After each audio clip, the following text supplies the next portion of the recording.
আসসালামু আলাইকুম ওয়া রাহমাতুল্লাহি ওয়া বারাকাতুহু। বিসমিল্লাহির রহমানির রহিম। আলহামদুলিল্লাহি রাব্বিল আলামিন ওয়াল আকিবাতু লিল মুত্তাকিন ওয়াসসালাতু ওয়াসসালামু আলা নাবিয়্যিহি মুহাম্মাদিন ওয়া আলিহি ওয়া আসহাবিহি আজমাইন। আম্মা বাদ।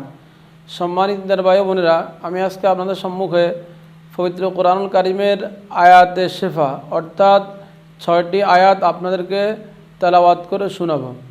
আপনারা তেলাওয়াতটা শুনতে থাকুন এবং পরবর্তীতে আপনারা এই 6টি আয়াতের আমল করলে বিভিন্ন সমস্যার জন্য আল্লাহর রহমতে সমাধান পাইবেন। এই জন্য এই আয়াতগুলো আপনারা মুখস্থ করার চেষ্টা করবেন এবং এই আয়াতগুলোর আমল করার চেষ্টা করবেন। আমি এখন আপনাদেরকে 6টি আয়াত তেলাওয়াত করে শোনাচ্ছি।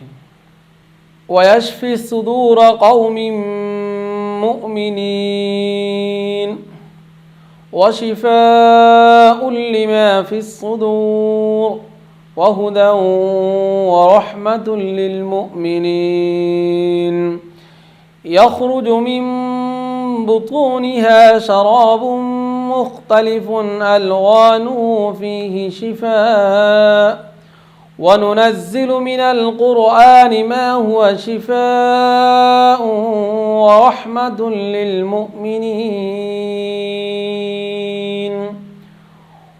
وإذا مرضت فهو يشفين قل هو للذين آمنوا هدى وشفاء صدق الله العظيم। আমার ভিডিওটি ভালো লাগলে লাইক করবেন, কমেন্ট করবেন, শেয়ার করবেন আমার পরবর্তী ভিডিও পাওয়ার জন্য এবং আমাদের চ্যানেলটিকে ভালোবেসে সাবস্ক্রাইব করবেন। আল্লাহ হাফেজ। আসসালামু আলাইকুম ওয়া রাহমাতুল্লাহি ওয়া বারাকাতুহু।